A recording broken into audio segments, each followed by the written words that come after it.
tous, il est temps maintenant de parler de littérature jeunesse et il y a plein de monde autour de moi parce que ça va être un bon moment, c'est un moment pour remettre un prix. Et donc ça fait quelques mois, depuis avant l'été, que 6 collégiens et 6 lycéens ont fait partie de ce jury du prix de Brive. Et donc il y a le prix des collégiens, le prix des lycéens. Et je suis donc entourée de Monsieur Comas, qui est l'adjoint à la culture à la mairie, et de Monsieur Maza, qui sponsorise, chapeaute ce prix depuis pas mal d'années maintenant, pour le Crédit Agricole. Voilà. Donc, et surtout, je suis aussi entourée de 2 auteurs pour qui j'espère c'est une bonne journée. Je vous présente Florence Thénard, qui est donc l'auteur du Gang des Vieux Schnocks, et Marie Plavenko, qui est l'auteur d'un si bel oiseau. Voilà. Un si petit oiseau. Pardon Marie, mais il est beau, il est petit, mais il est grand. Voilà. Et surtout, avec nous, nous avons Margot, Lucille, Laura et Elia, qui représentent les autres membres du jury qui sont là. Et tout à l'heure, on discutera un peu plus amplement du livre et on posera des questions. Mais pour commencer, je voulais un mot de Monsieur Maza. Pourquoi ça vous importe de toujours être partenaire de ce prix depuis tant d'années? Bien. D'abord, moi, ce que je voulais dire, c'est qu'effectivement, on est partenaire depuis l'origine. Hein, on est partenaire depuis 38 ans.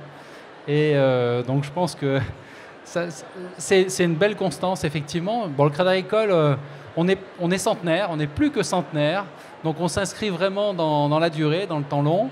Et donc, être partenaire de cet événement, ici à Brive, un événement majeur pour la ville chaque année, c'est vraiment une évidence pour nous. Et donc, on entend bien continuer à le rester longtemps. Et puis, il y a un symbole aussi dans, finalement, ces prix, dans la remise de ces prix, puisque finalement, banque centenaire, et on va remettre des prix qui ont été choisis, décernés par des jeunes. Et donc, c'est finalement tout le lien entre le passé, c'est ce qu'on disait à l'instant, et finalement l'avenir incarné par la jeunesse. Et le Crédit Agricole, c'est aussi une question d'avenir pour nous. Voilà, en quelques mots. Eh bien, merci beaucoup pour cette fidélité et de chouchouter les prix de littérature jeunesse, on en a besoin. Voilà, et Monsieur Comas, pareil, pour vous, qu'est-ce que représente ce prix au sein de la mairie de Brive, et chaque année de le remettre en route? Merci. Moi, je trouve que ça représente en plus la continuité républicaine, parce que vous êtes là depuis 38 ans, bien plus longtemps que beaucoup d'élus, et cette fidélité aussi, elle est au service de la jeunesse. Donc c'est magnifique. Moi, je tiens à souligner les efforts de toutes ces personnes qui sont au sein de la foire du livre, au commissariat de la foire du livre, et qui s'occupent de la foire jeunesse. Cette foire jeunesse qui grandit, qui grandit, qui grandit. Le train du livre jeunesse de jeudi soir, qui n'a pas eu de difficulté pour arriver, lui qui avait tous ses wagons, a fait le plein de toutes ces conférences qui étaient destinées aux voyageurs. Donc c'est magnifique, et merci les jeunes. J'ai lu encore récemment un rapport du Centre national du livre qui disait que finalement les jeunes s'intéressaient encore beaucoup à la lecture, pas la lecture numérique spécialement comme on aurait pu le penser à un moment donné, mais que cet intérêt pour la lecture, vu d'autres tentations, commençait à s'étioler à partir du collège. Eh ben, à Brive, non, ce n'est pas le cas. À Brive, nous les voyons, ils sont là, motivés. Il y a un prix qui est entretenu par vous. Et encore merci à tous ceux qui participent à faire grandir la lecture dans notre bassin de vie. Alors, les auteurs, les autrices, Florence, qu'est-ce que... Voilà, une petite réaction à chaud. Eh bien, bon, alors évidemment, on est très contente d'être là. Moi, je sais que Marie, c'est pareil.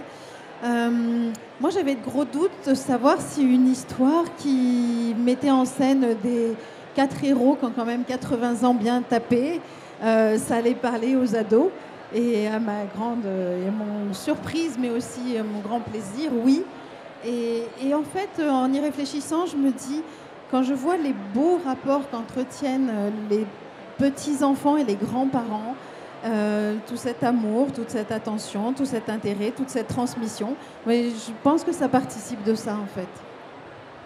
Et on va approfondir tout à l'heure, pour tous ceux qui peuvent nous suivre dans le théâtre, sur l'ouvrage un peu plus en profondeur. Mais est-ce que vous pouvez nous dire en 2 mots, présenter un vieux schnock à ceux qui n'ont pas encore lu l'ouvrage? Peut-être Papy Ferraille, je ne sais pas. Et si même vous pouvez lui donner, lire la façon dont il parle. Alors, là, je vous piège un peu. Ouais, un peu. mais il y avait essayé de faire le Papy Ferraille. Donc Papy Ferraille, c'est un vieux schnock. Alors je les ai presque tous connus. Certains d'entre eux quand même sont une symbiose entre plusieurs vieux schnocks. J'habitais un quartier de Toulouse où j'habite, où je vis, qui était occupé par des petites maisons, un quartier un peu populaire. Et là, il y avait beaucoup de personnes âgées. Et alors j'ai un chien, donc ce chien me contraint à sortir 3 fois par jour. Vous imaginez pourquoi? Et donc je rencontrais comme ça des personnes âgées au coin des rues. Alors au début, on se disait juste bonjour. Et puis après, on se mettait à échanger des nouvelles sur la météo. Et au final, il m'arrivait de rester 2 heures plantée sur le trottoir à écouter des histoires de vieux schnocks. Et Papy Ferraille, alors c'était mon voisin de rue plus loin. Il s'appelait Alfonso. Et il avait été chassé par les troupes fascistes d'Espagne. Il avait traversé les Pyrénées à pied quand il avait 17 ans. Il s'était retrouvé tout seul, sans sa famille. Il avait survécu de camps de réfugiés en camps de concentration, parce qu'on les a quand même mis dans des camps de concentration, les républicains espagnols, en guise d'accueil. Et après, il avait fait sa vie là, à Toulouse, et il avait plein d'histoires à raconter. Et voilà, c'est un de mes préférés. Et alors, il s'appelait Ferraille. Ben, moi, je l'appelais Ferraille. Il s'appelait pas comme ça. Hein. Je l'appelais Ferraille parce qu'il n'arrêtait pas de récupérer des vieux machins partout. Et son jardin, c'était la caverne d'Ali Baba avec des vieilles machines, des trucs, des ferrailles. Voilà. Ben, je vous invite à rencontrer Papy Ferraille et toute sa bande. Et Marie, donc, dans un si bel oiseau. Un si petit oiseau. Ah non, j'ai fait exprès. Attends.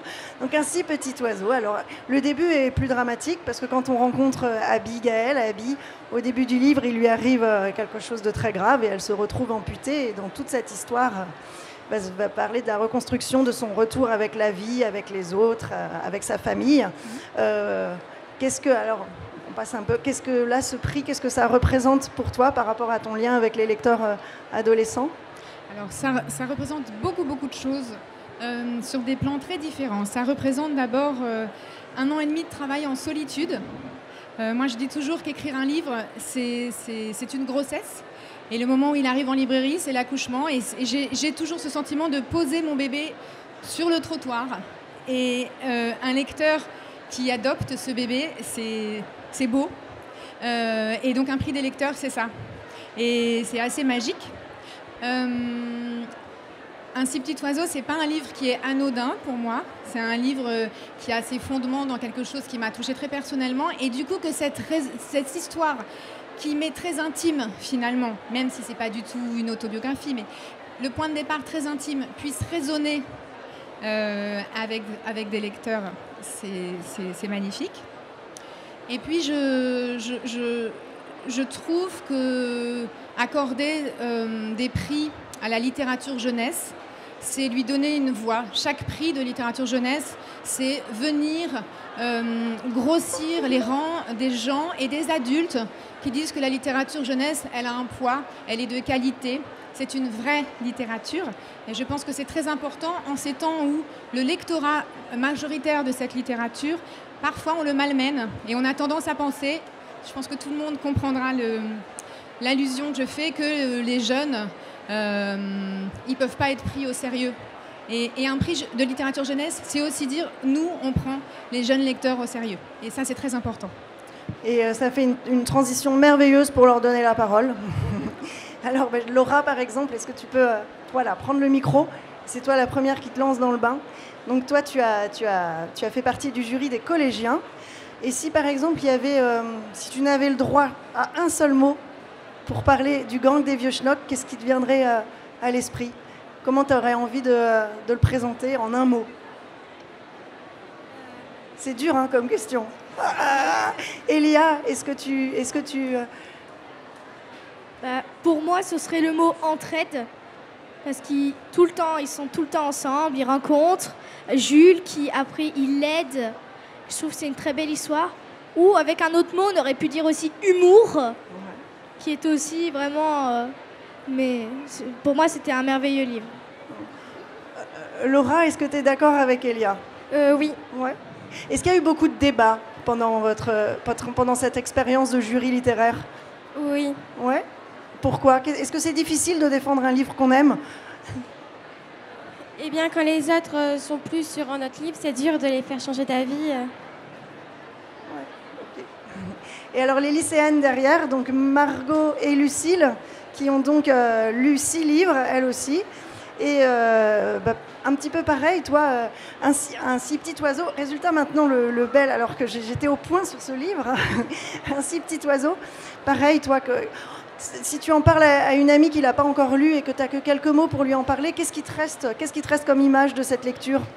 C'est un livre touchant.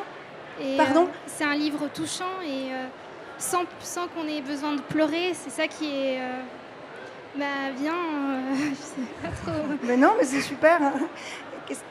Lucille? Moi, je le trouve formidable parce qu'on parle de handicap en fait, et c'est quelque chose dont on parle pas assez. Et en fait, la personne prend confiance en elle et en fait, ça touche tout le monde parce que tout le monde a besoin de prendre confiance en soi à un moment donné. Et du coup, en fait, c'est aborder le handicap, mais aussi se remettre en question son point de vue, et je trouve ça très important. Et qu'est-ce que ça a représenté pour toi, cette expérience d'être membre comme ça d'un jury littéraire? Qu'est-ce que ça t'a apporté, ces échanges entre vous 6? Mais c'est important parce que c'est pas souvent qu'on a la parole, surtout pour quelque chose de si important. C'est quand même remettre un prix. Et donc, du coup, on a dû débattre. Je pense que c'est très important. Donc, puis après, il faut en parler autour de soi aussi, de ces livres. Donc, en fait, on a un pouvoir. On nous donne la parole et c'est hyper important, je trouve. Mais merci beaucoup à tous et à toutes.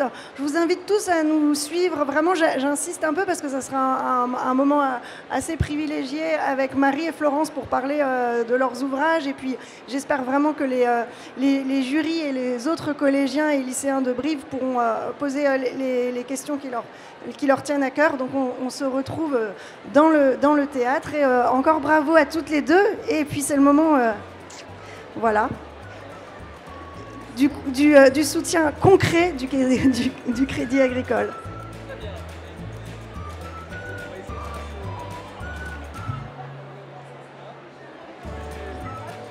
Ah, mais vous pouvez le découper en petits morceaux. C'est un chèque en bois. Mais celui-là, vous pouvez l'amener, il n'y a pas de problème. On l'acceptera. Voilà, écoutez, moi je suis vraiment ravi et très honoré de vous remettre ce prix. Moi, je trouve effectivement que votre livre est un beau symbole intergénérationnel. Et donc, voilà, bravo et toutes mes félicitations. Bravo.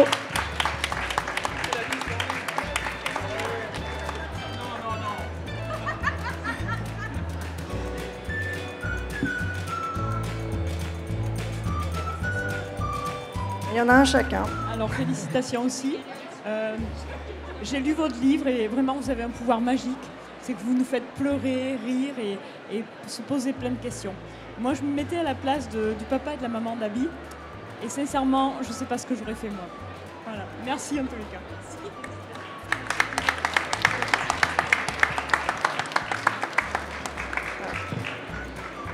Merci beaucoup à tous.